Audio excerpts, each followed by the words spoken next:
Me discover ye mapim tap send. Intienne also download the Taptap Send app no ever mobile phone so free. Na first ka komo abusuya for Ghana fa na nyina. Taptap Send. Papa no. Property Investor Africa connects investors, buyers, sellers, and partners across Africa to creating trusted opportunities in property investment. Welcome to Property Investor Africa, your gateway to Africa's real estate revolution. Whether you're a developer or seller of prime real estate in Africa, whether you're an investor or buyer hunting for opportunities, or you're a supplier of real estate products or provider of services in the real estate industry in Africa, this is your marketplace.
Got Mrs. Darko, David. But we've got so many people here who are always sort of here and supporting us. So we thank you all for coming. I'm going to be really quick with the introductions and move straight onto the topic because we've been waiting for a while, haven't we? So let me just get right onto it. So looking at today's topic, you're probably thinking that's a strange topic to have, Stampede, and why does it kill you, and why it kills you. So basically this topic was picked following the major incident that happened on Saturday. Obviously there was the big community event and it was cancelled after a crowd event. So most people will call it a stampede, but a lot of people don't actually know what that really means or truly what that's involved. And even today, I remember when I was telling my husband that the topic today is stampede, and he said, "Stampede? What's that got to do with medicine? Is it not a security guard's job or something?" I was like, no, actually, if you want to learn the reason why it kills you and how you can avoid being killed during the stampede, and essentially that's what this talk is going to be about today. So we're not going to talk about specific things that happened during the event or placing blame on anybody. We're going to talk about the lessons that can be learned, how we can and how we can avoid it. Okay. So the word stampede is used again a lot by the public. What does it actually stand for? So it's another term that people tend to use as a crowd crash. And that makes more sense in terms of why it kills you and how it happens, okay? Because many people who actually die it's not trampled. And again, this is a misconception. So it's, again, my discussion today I was having with my husband when I said, he was like, oh, well, don't people die because they're stepped on? And I said, actually, well, that's one part of it. But if imagine being stepped on, the most things you're going to get are very, at the very, very worst is going to be that you're going to get some broken bones, and that's fine, okay? But what actually kills you is the crash, okay? So the preferred term that we like to use is a crowd crash, and I'll come to that in a minute, okay? Essentially, how it usually happens is people tend to get. Oh, hold on a minute. Sorry, some people are saying to let them in. Host, I don't know if you can help me with that. Some people are saying they're in the waiting room. Okay. Yep. Okay, yeah. So sorry about that. So yeah, in other terms, well, where was I? Yeah, so people become trapped in an overcrowded space where movement is no longer available, or it's basically no longer under individual control. So essentially, you can't move yourself, you can't move your body, and essentially that's what happens, and you get crushed. When the crowd becomes very dense, and people keep pushing. The problem is where the misconception comes a lot of the time is people tend to fall down, and when you fall, people tend to trample you, and then that's how people think that you're dying from being trampled on, but that's not what you're actually dying from. When the person falls in the stampede and they're crushed, essentially what happens is that their lungs are crushed. So if you look at and a lot of people don't recognize this, but this is one of the tests that as doctors do when you come to us and you say you're struggling to breathe, or if you've got lung problems, we actually just ask you to lie down and we watch you breathing. Okay, so essentially what we do is we watch your chest rising up and down, and when you breathe naturally you don't tend to see it. Okay, but if you're lying down, give yourself even just sitting down right now, breathe in and out, and you see, if you look at your tummy or you look at your chest, both of you see that it goes up and down. Okay, now during the stampede, if you fall down and people fall on you, people are trampling on you, what happens is that your chest becomes crushed. You're no longer able to have that movement of your chest expanding and sort of relaxing. That is where a lot of it comes from. Okay, a lot of the death comes from that, not being able to breathe because your lungs are actually being crushed. Okay, so right, how does it happen? Too many people enter in one area. So the common areas for this is music festivals, sporting events, religious gatherings. People don't think about this, but huge, like even like the Hajj, or like like even like the Vatican City, huge religious gatherings. With limited exits. So if we think about the event that happened on Saturday, going into the park, there's only one sort of entrance point where you've got the security obviously checking tickets and things. So there was just one entrance point and everybody's trying to rush to get into the program. So again, this is where technically in a park situation, a stampede shouldn't really be an issue because you should really be able to pass anywhere really. But if the exits or the entrances are all limited to one, then that's where you get the issue, because obviously you're not able to break the barrier unless you're jumping it. And a lot of the problem that usually happens is because there are barriers surrounding the park or a certain area, people tend to get trapped between the barriers and the human beings, and essentially again your chest is getting trapped. So this is the kind of things that happen. Panic usually happens. So the whole point of a crowd crash or a stampede, how it initially happens is there's almost like Chinese whispers. One person raises a concern, okay, whether or not the concern be true.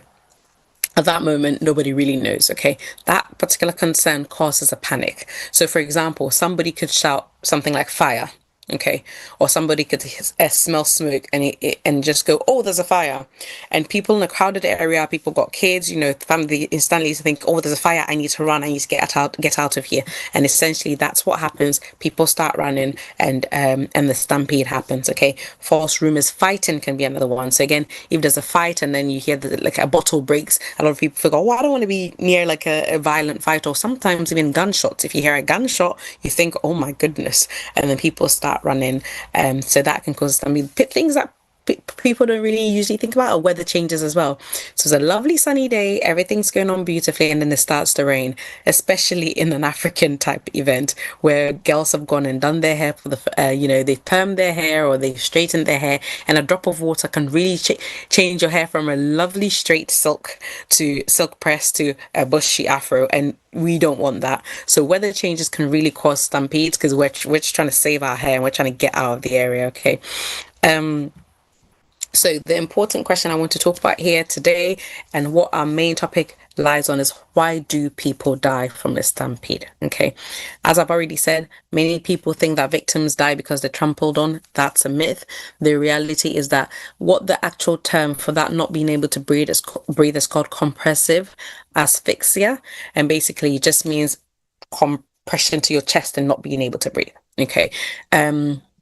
Let me not bring that up. So basically, as I said, our chest expands, it lets air in when you breathe in. So again, this is another thing. When you realize when somebody says breathe in deeply, you tend to breathe in, but you tend to suck in your tummy. When you actually do that, you're actually not breathing in properly. So if you've ever been to a yoga class or breathing exercises, we say relax. When you breathe in, what you're actually supposed to do is you're supposed to see your tummy rise. Now, why that happens is the volume of your lungs expand to let the air in, and then when you breathe out, that it sort of goes back in. The reason why it looks like your tummy is being is because of your diaphragm. So if it looks like your tummy is being sagged because your diaphragm basically pulls down to allow your lungs to expand, and then when you breathe out, your diaphragm pulls in. So when it pulls in, it looks like your tummy's going in, but in reality, if you're actually looking, if you're not, you don't have your mind on it, you're looking at it, actually the belly comes out and then it goes in. Okay, so that's the one thing, right? So if as I said, if during the stampede, if you fall down, somebody falls on top of you, another, you've got like 10 people on top of you, essentially you're being crushed to the ground, and there's no way that your chest can expand. So what is happening is your heart continues to pump blood around the body, and remember that your brain can only survive up to about, I think it's about 3 minutes. I need to confirm this, but up to about 3 minutes without oxygen, or maybe even less. Okay. But essentially, so what the mechanism that happens is you're trying to breathe, your lungs are not being able to expand, so you're not getting any oxygen in. Your body immediately tells your heart, I'm not getting oxygen, so you need to pump more blood to the brain because I don't have any oxygen. So your heart starts to pump faster, and faster, trying to deliver oxygen to your brain.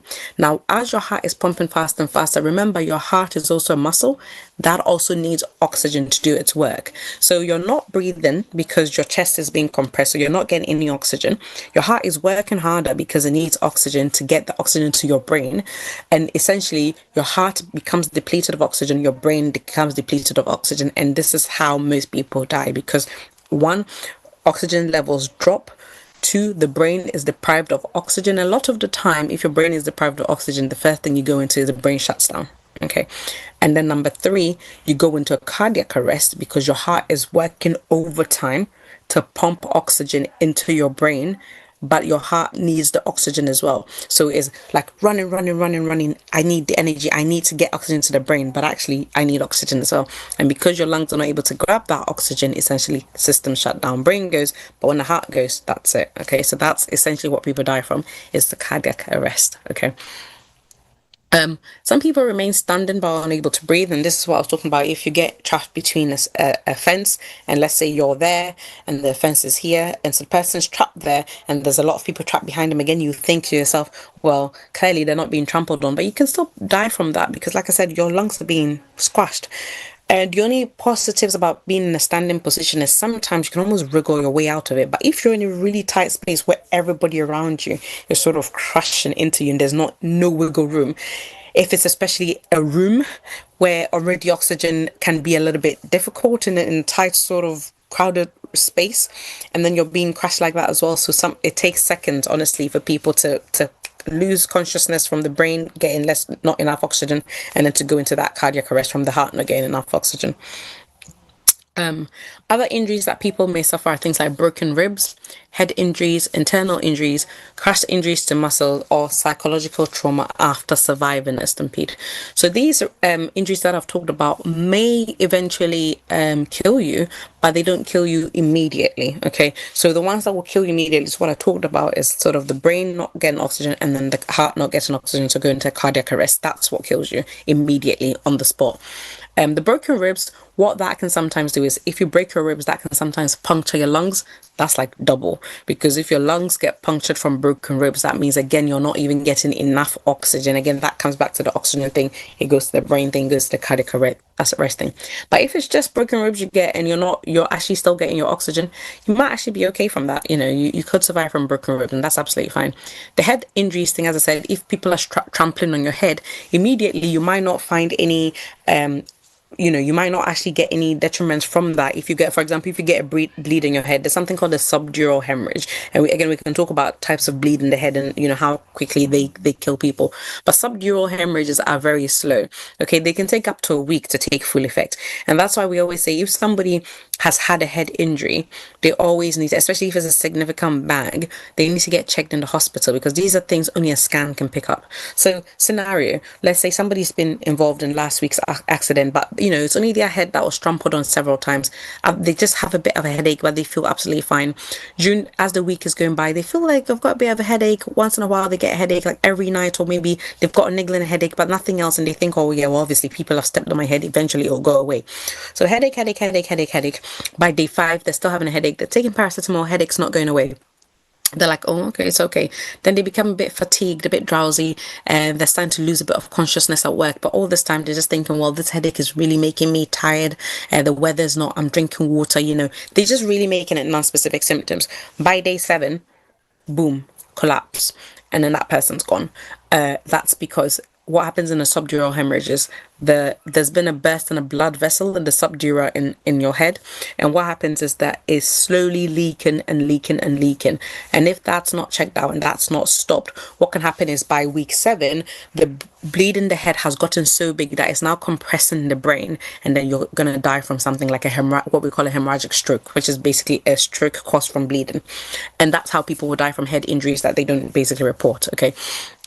Other internal injuries could be, as I say, if your ribs break, it could puncture a lung, you could get a spleen rupture because your spleen sits sort of on your back there. Your spleen is actually very superficial. So if you have like really blunt trauma to your back, you can have something called a splenic rupture. Again, that can kill you almost immediately. But sometimes if it's not as abrupt, it can take a while. It can take a few days. So these are some of the things that we need to look out for. So, children, one thing I want to say, children are particularly vulnerable, and I almost, again, as a mother, I always have to think about these things when I'm thinking, this festival that happened on Saturday is a festival I tend to go to a lot. I go with kids. It's a family event, okay? So I'm sure kids were there, people were there with babies and things like that. I just imagine myself being in this queue with my little pram and my little 3-year-old, and then something like this happening. Okay, a 3-year-old will hardly survive a stampede, okay? And that's because children are particularly vulnerable. They're shorter, number one, they can't move as quick. And also, if you think about a child, I mean, there's something called the sudden infant death, cot death, which is basically when children tend to die in their cots, but without us knowing the common reason. But a lot of the time, we also know that that's why we healthcare professionals, we advise against co-sleeping. So when you sleep next to your kids, even if you roll onto your kid, just you, one person, roll onto your child, you can kill them from just rolling onto them at night when they sleeping next to you. So we always say children, we always advise against co-sleeping with your children. So imagine if just one adult falls onto like a 2, 3-year-old, 1-year-old, you can actually kill them. And imagine a stampede having even just 2 adults. That child is probably not going to survive even for about 5 minutes, okay? So children are particularly vulnerable. Having said that, I'm not saying that kids shouldn't go to such events. I'm just saying that you need to be really, really extra careful and protective. So yeah.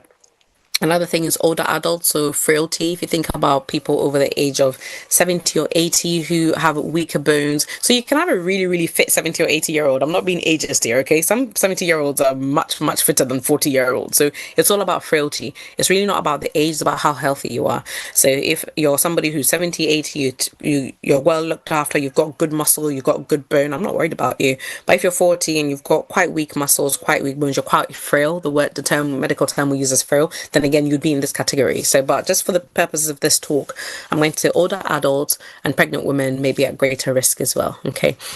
Some of the warning signs to look out for now, you can't stop everything, but if you start to feel like you cannot move your arms freely during an event, a festival type event, I would say leave that, especially if you're vulnerable or if you've got a child with you, I would say leave before anything happens. If I'm in any crowded situation and I feel like it's too crowded that I can't even move my arms and I would just leave that situation even before anything happens, okay? Because you never know what might happen.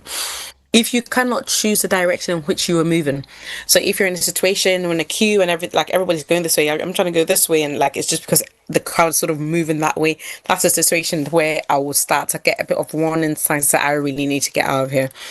If you're being pushed from behind, that's a telling sign. People are shouting, they cannot breathe. These are signs that it's becoming a dangerous situation. If the crowd begins to move in waves, and if people start falling, now that's a really dangerous situation to be in. Again, like I said, in all these situations, sometimes it might actually be too late. But I think if people are starting to fall next to you, or if you're seeing people falling around you and sort of you're starting to get a bit concerned, then there's a stance you need to take, or you need to start protecting yourself. You don't need to panic. That's the one thing you shouldn't do when it comes to stampede, because essentially panicking is what will cause people to lose their stance, because you'll be panicking, you'll be rushing to try and get somewhere safe, and that's where things are going to go wrong, okay? Staying safe at large events, always know your exits. Arrange a meeting point with your family. It's very, very important. Don't be in the situation and then try and arrange a meeting point. Before you go to a festival or anything like this, just be like, okay, if anything were to happen or if we were to lose contact with each other, let's meet at this bus stop or let's meet at this so-and-so train station. Always important to plan ahead, especially if you've got young kids, okay? Keep your phone charged at all times. Now, this is incredibly difficult, but if your phone is charged and you're trapped under like a table or something, or you could make a quick phone call, okay? And then wear suitable footwear. My goodness, heels are not going to help you. Sandals, not great because people can trample onto your toes as well. Suitable footwear is very important. Having said that, I know that during a summer fair or like a summer program like what was happening on Saturday, sometimes you do want to wear your sandals, okay? Heels, I'm not sure why you'd wear heels to an event like that, but like sandals, I understand that, but still make it comfortable, okay? So during the event, stay aware of your surroundings, avoid extreme crowded areas if you can, especially if you're vulnerable. If the crowd becomes too dense, start looking at ways to get out of it. Move diagonally towards the crowd, so never move forward facing. Always have almost a stance as a boxer, you know, feet apart, wide apart. Don't always have your feet to go feet wide apart, a little bit bent, almost like, you know, almost like you're in a, what's this, like in a boxer kind of stance, in, you know, ready, not ready to fight, but that almost centralizes your core, but have that sort of stance, okay? If you've got a baby with you or a kid with you, I would say put the baby around you like that, arms around the baby like that, shoulders, knees a little bit bent and in that stance, and then move diagonally, never forward. Because what happens is if you're moving forward and you're pushed, it's easier to fall. If you're moving diagonally and you're pushed, it's harder to fall. Okay, that's what you want to be doing. Okay, this creates almost a small space around you. Never bend to pick up any dropped items unless if it's a kid that drops, then that's difficult. You know, if you've got a 3-year-old who suddenly falls, of course you're first, again, you'd want to bend. If you've ever done moving and handling, you never bend sort of you know, what's this called, like face forward, okay? Again, you go back into your stance, you know, you're standing diagonally, you've got your feet apart, you've got your arms like that, okay? So it's protecting you, and then you're bending, so you're bending with your back straight to pick up. You're not bending forward, you're bending with your back straight to pick up, because if I've got my stance and I've got like, when somebody pushes me, I'm more like this. But if I'm bent over like that and somebody pushes me, then I'm going head forward and I'm falling down, okay? So these are some things that you want to really look at. I had a bit of things to go through, but I'm going to cut it short because we started really late and I don't want to go over the time that we have. So my key take-home messages today is a stampede is rarely about people wanting to hurt each other. I don't think anybody gets up and says, oh, I'm going to go to a festival and cause a stampede today. I don't think anybody does that. Most deaths occur because people get trapped in dangerous situations and they can't move. So understanding the risks can save lives. Being prepared in advance can save lives. As I'm saying, you know, looking at your exits, making sure you've got this, being spatial awareness. So if things start going a bit wrong or you start to see crowds moving a bit funny, then you're aware of your spatial awareness. And then obviously making those plans of where to meet, where to meet family members, having your phone by you. But the most important thing, as I'm saying, is remember that you don't want to get trapped. So that stance, that moving diagonally, and that, you know, and that almost protecting. There's a video about Stampede and it says when you fall, if you do fall, get into almost a side position, bring your legs bent forward and your arms over your head. Okay, so you're lying down on your side, your legs bent to your chest, and then your arms, your hands over your head. Almost you're protecting your head and you're protecting your vital organs. Okay, again, I hope nobody's ever in this kind of situation, but I think that we do need to prepare ourselves, and if we know what we're protecting, because if you don't know what you're protecting during a stampede, it can be really easy for you to almost be like, oh, you know, just protecting your head and not protecting your ribs. But the most important bit of the stampede is actually your lungs, where you're not able to breathe. So that will be sort of where I'll be looking at, okay?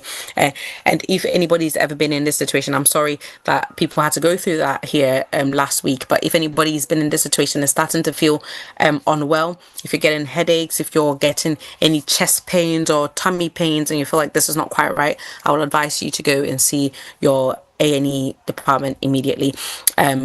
if you can get an appointment at your GP, that'd be the best, because they can obviously do the first feel and make sure that nothing's wrong before they can refer you on. But if you're really worried about it, I'll say if you're in the UK, call 111 or go to A&E and just say, hey, I was involved in this last week. I've been feeling like this ever since. Can I get a checkup, please? And nobody will send you away from the hospital if you tell them you've been involved in a stampede and you want to get yourself checked up. Okay, so I'm going to leave it there. I'm sure you guys have got questions, and then we'll just take questions and answers.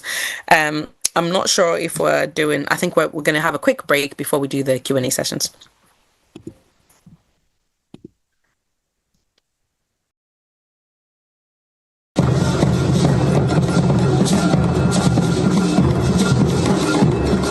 So, Christica Manian, put me to wrap to say, come in, send Jammer in a minute in Sabacandria, and then one Taptap Send. Yeah, Ebushanfo, we didn't an Akuma Pachua one. They recommended Taptap Send a mama. And that's our father, also for baby. Diabasa, our rating so yeah, our year A1. Into pian road do Taptap Send. That also is a Taptap. You won't do with Shrek a man, son. You won't do with Gala for sale. You walk to near this coffee here. May and friend for the VR, you will tap at the move to what? Taptap Send in this street. The Taptap with the one. Taptap, and one in a Piao.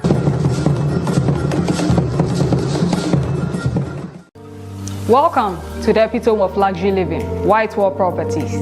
We are a Ghanaian-owned real estate company that develops comfortable apartments and townhouses for residential and investment purposes. At Whitewall Properties, our vision is clear: to be Ghana's preferred real estate developer. We are driven by a passion to deliver consistent quality in our product and customer service.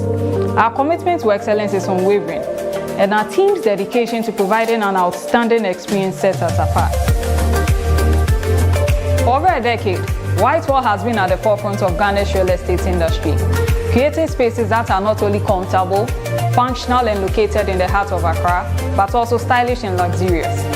Each of our prestigious developments reflects our core values of quality, reliability and customer satisfaction. Choosing Whitewall Properties means choosing a partner who understands your needs and exceeds your expectations. We are proud to contribute to Ghana's real estate landscape, offering homes and investment opportunities that are second to none. We invite you to explore our projects and discover the Whitewall difference. Contact us today to learn more about our development and how we can help you find your perfect home. Visit whitewallproperties.com or call us. Whitewall Properties. Discover true comfort.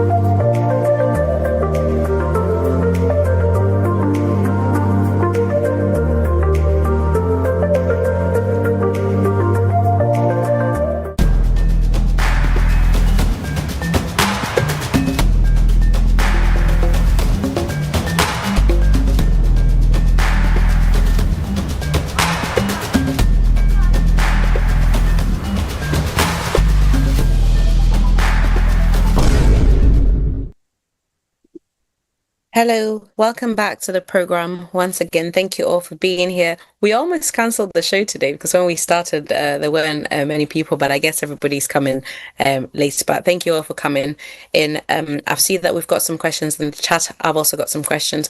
Because of the time, I'll probably only take maximum 5 questions. As I say always on the show, I'm into GP, so if you've got any other questions that's not related to today's show, feel free to ask the doctor essentially. So this is the only show where you can ask about your medical conditions. I'm happy to answer. But again, if you have conditions questions about what we've talked about today, feel free to ask as well. So without further ado, I'm just going to jump straight into the first question in the chat, which says, I was a victim. I put the blame on the security at the gate. They did a childish work. So that is not a question. It's actually a comment. And thank you for saying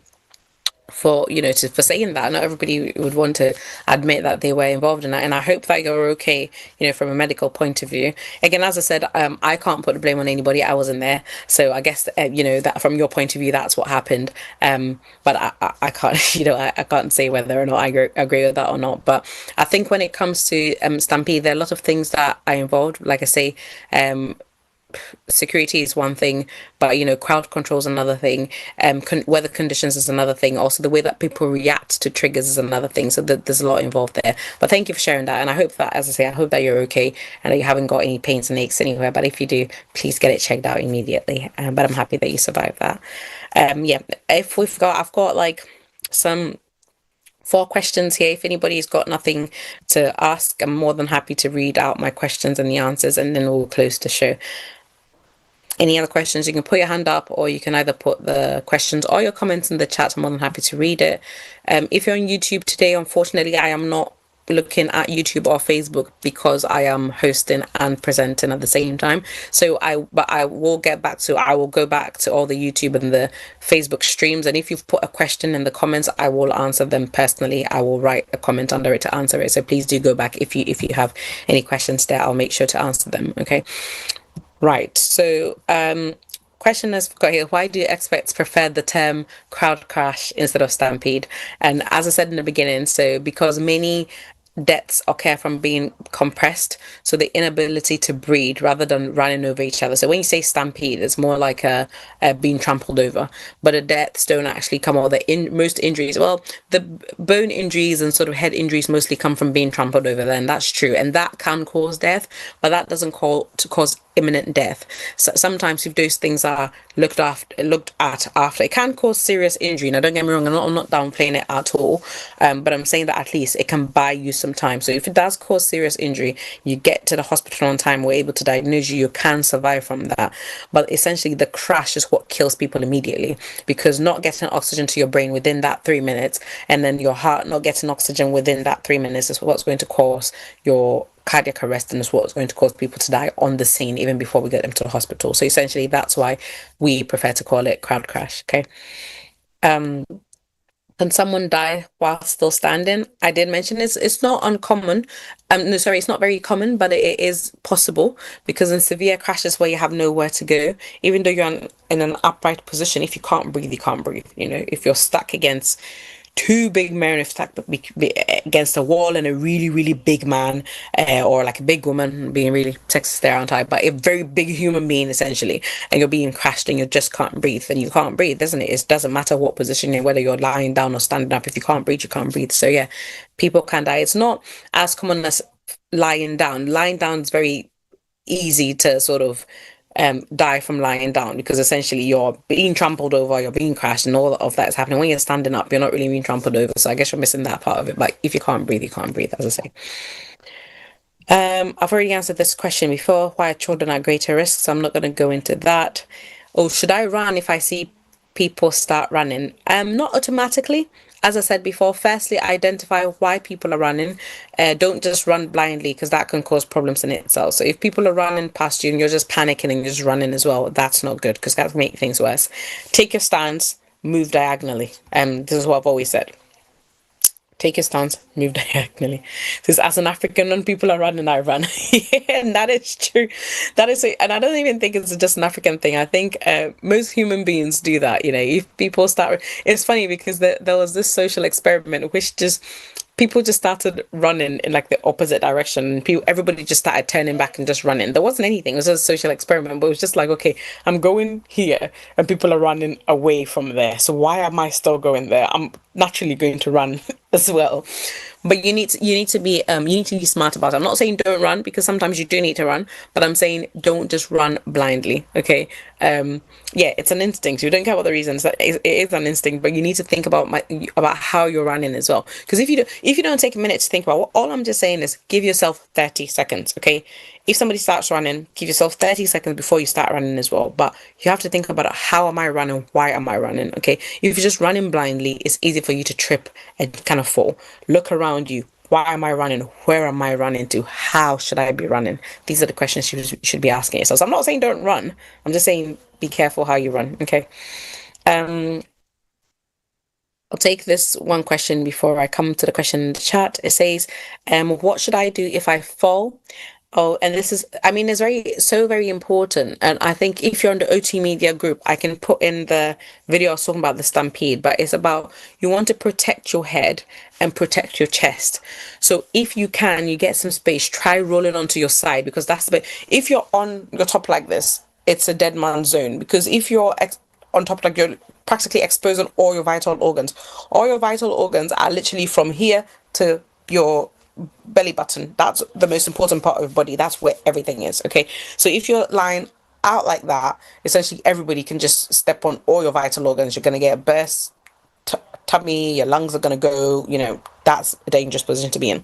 If you're on your back, same. Yes, as much as the organs are more to the front, but remember we talked about the spleen being in the back. A splenic rupture will kill you within seconds, okay, because you lose a lot of blood from that. Not only that as well, you've got ribs at your back as well, point, and those can puncture your lungs, which is current at your back as well, okay? So you really don't want to be prone and you don't want to be the other way. You want to be on your side, okay? Not saying that you can't be trampled on, but it sort of reduces the risk of your whole abdomen. And if you bring your knees up, it almost protects your tummy as well. And then you want your hands over your head because you want to protect your head from having any bleeds or anything like that, because bleeds to the brain is also very important. So that's what I would say. If you're able to roll onto your side, get your hands up quickly and rise up again, that's the best thing to do. So again, even getting up from being on your side is probably easier than not being on your side. So just try to get on your side, bring your knees up, and if you're able to get an opportunity to get up, get up. If you're not able to, just try to protect yourself as much as you can. I'll put that video into the OT media chat to see, just for the purposes of just talk. Okay. What help do you provide to others in cases like this, or safety first? So when you say what help do you provide to others, do you mean like help on the site or like help after they've come to the hospital? Just elaborate on that a little bit for. Okay, help on the site. So essentially, as a medic, if I'm in a stampede, it's really difficult to get to the people who need the help, because a lot of the time, if somebody's on the floor, they're right in the mix of it, and to try and get to somebody during this, it's near impossible. Okay, a lot of the time what we do is with our team, we will try to, so I know from the Saturday event there was one injury or somebody who was seriously damaged. Again, I wasn't there, so I don't know what they did, but a lot of the time we do try to get in. Obviously a lot of people do have respect for the paramedics team and the medical team, so once you've got your high vis on, you can get through the crowd and almost get to that person. But in a situation like a festival, usually you have paramedics on site and things like that. So a lot of the time, people can be got into quite quickly. But I'm talking about a situation like in a train station situation, or in a situation where there aren't paramedics on site. Even before the ambulance comes, before we're able to get through the crowd, before we're able to get to a person, if you're being crashed, within 5 minutes, you're pretty much gone. So it's very important to try and protect yourself before we get there. When we're there, we do what we can do. So if somebody has been seriously injured, we obviously try to stabilize them first. So if it's a thing where you've got a pneumothorax, we'll try and sort of obviously release the air in your lungs first. If you've got a cardiac arrest, you've lost consciousness, and we find that your heart is no longer beating because it's working too hard, and we'll pump it for you. So that's when we do CPR. Essentially, CPR is us pumping your heart for you, and we try to revive you back. So these are some of the things we do on the site. Again, how do we do this? Incredibly difficult. Imagine trying to do a CPR when a stampede is happening. Essentially, you're probably going to end up on the floor yourself. So we need to find a way to remove the person from the site, get into the back of a paramedic vehicle, and then try to stabilize them there. How that can be done is very different in different situations. As I say, it's not easy, it's difficult, but a lot of the time people do have respect for health services, so sometimes we're able to put on a siren and get through, but it's not easy. So yeah, thanks for that question, but it really does depend on where you are and what help is available on the ground. And if I, as a doctor, if I was by myself at a crowd crash, and let's say I wasn't on duty and I was just like a normal person in a normal t-shirt, and I was like, I saw somebody, it'd be very, very difficult for me to help that person, because what I need to do is I'll need to bend down to pick up an unconscious person, and in doing that I'm putting myself at risk as well. So it really depends. It depends on what yeah. Okay, I'm gonna answer the last question. I'm gonna pick from all my questions. Oh, I like this one. Can alcohol increase the risk? So this is a double-sided question. So what risk? So can alcohol increase the risk of a stampede, or can alcohol increase the risk of you being crowd crashed? Both. And the answer is to yes. So alcohol can increase the risk of Stampede because essentially alcohol reduces or impairs your judgment, okay, and impairs people's judgments. It makes people a bit more aggressive, a bit more, So if there was something really minor happening, and alcohol was involved, and people could easily start a fight, or people could easily just shout out crazy things like, oh, it's a fire, and when people are drunk, they generally don't tend to think about what they're doing. In doing so, that could essentially start a crowd crash where everybody is just running, and then because a drunk person has shouted something. So that can be a cause. Now, as an individual, if you're drunk or if you're heavily intoxicated, how does that affect you? Again, alcohol impairs your balance and your reaction times, and it makes it harder to recognize danger. So when everybody might be running and you might be looking around thinking, oh, what's going on?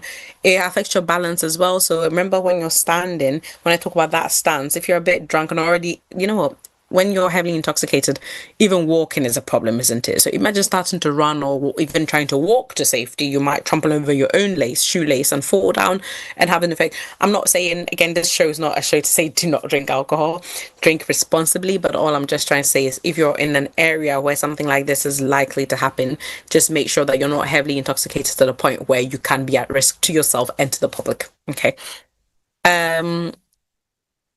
Oh, again, I've got another comment says, my brother's leg was almost broken. He feels the pain till now. Any advice? Again, thank you for sort of sharing that with us. My main thing was when you say your brother's leg was almost broken, so has he had a scan? Does he know that it definitely wasn't broken? If he's still feeling pain till now, it could potentially be two things, okay? It could be that, number one, it depends on your brother's age. That's one, okay? And number two, it depends on not just their physical age, but it depends on actually how well they take care of themselves. So you could be really young, but you could still have issues with calcium or vitamin D, which could make your bones weaker. Okay, so if he's like a really gym going person, he's really bulky and stuff, I wouldn't be worried about sort of weak bones in that case. But essentially, there are two things I'd want to ask or want to find out. Is it a muscle sprain, which we know muscles take up to 6 weeks to heal? So it could potentially, it's still quite early days, so it could be that it's a muscular thing and that he's still feeling the pain from that. But if he takes paracetamol, does it get better? If he puts ice compress on it, or if he puts a bit of warm water, does it get better when he massages it? Does it get better when he rests the leg, or does it get worse when he's moving the leg? With all these things, we'll kind of be drawing towards a muscular type injury.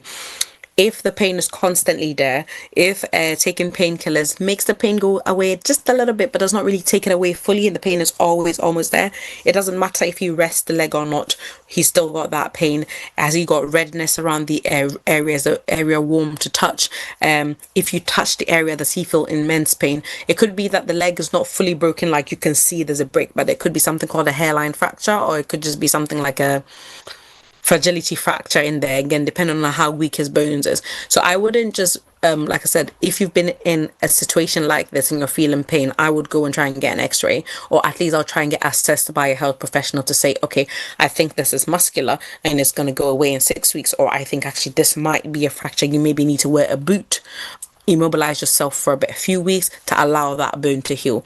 Because the thing with bone is, if you leave a bone alone, it will heal, okay? But sometimes the bone can heal not properly. So if you think about your leg, your arm like that, if the fracture's not going fully through, so you can't tell that the fracture there, maybe it's just a little crack there, okay, sometimes that can heal in a way that is going to cause you pain for the rest of your life if it doesn't heal properly. So my simple advice would be he needs to get it checked out regardless, okay? Because you've been involved in this heavy thing, you're still getting leg pain. I want to know whether it's muscular or it's a bone thing, so he should get it checked out. And I hope that, again, if you're on the OT Media page, you can always message me in the background if you want some more advice or some specific advice on this. I'm more than happy to advise on that. So I'll put the details in later on.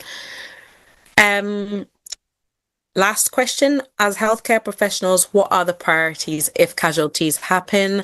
So like I said, I was saying, and that's the same as Dr. Mustafa's question earlier on, I'll just ensure that the scene is safe.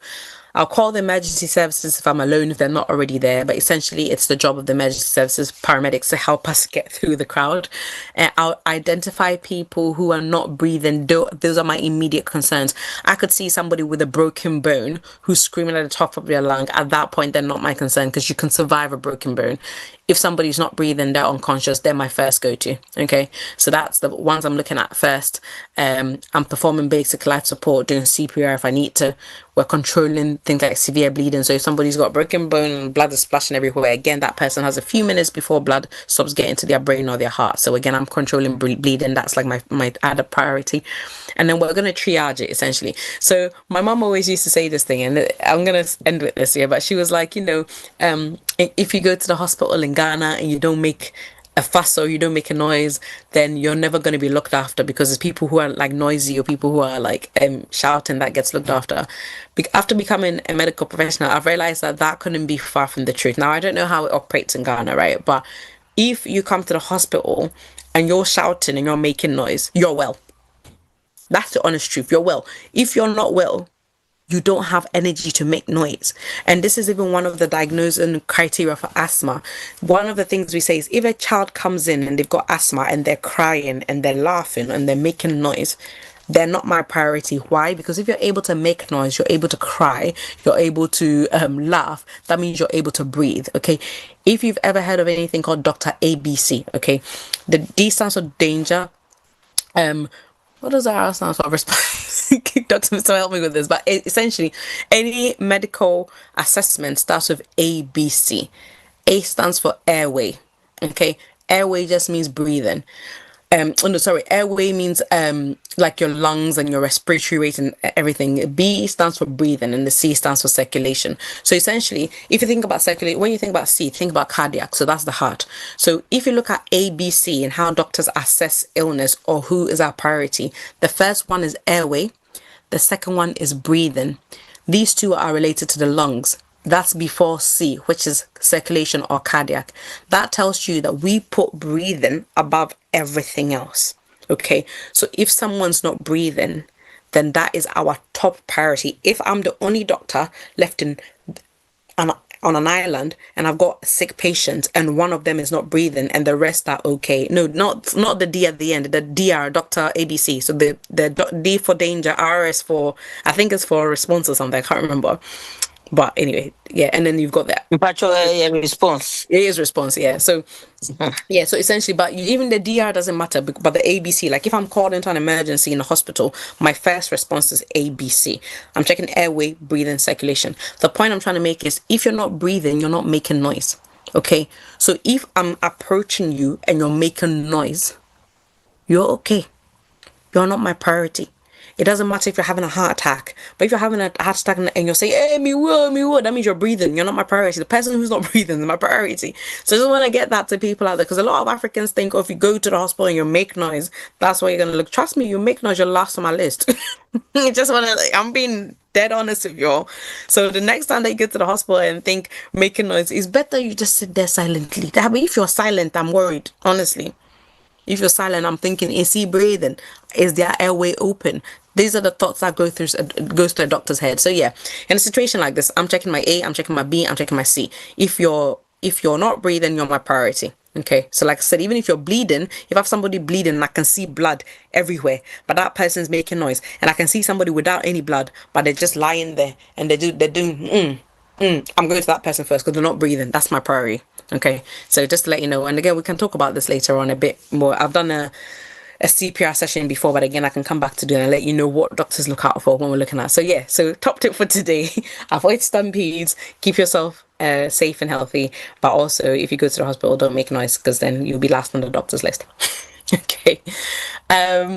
Thank you all for coming today. I know that others had questions and things, but thank you all for being really interactive, for getting involved. Thank you for our faithful watchers.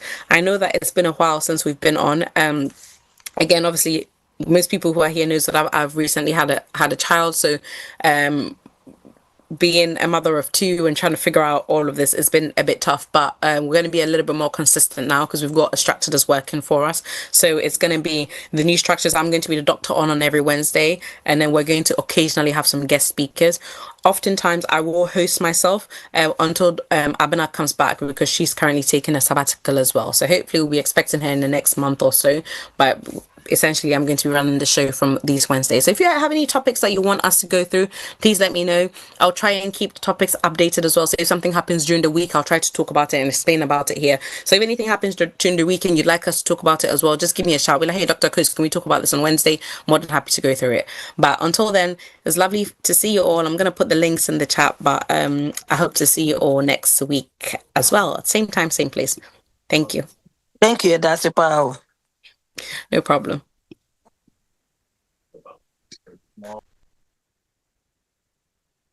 I'm just trying to find the link. Sorry, I'm just trying to find the links for the group, and as I talked about, for those who are not on the OT Media group already.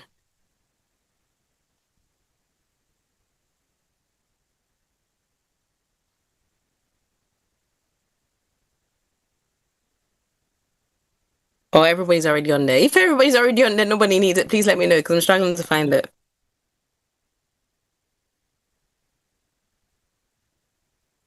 Oh,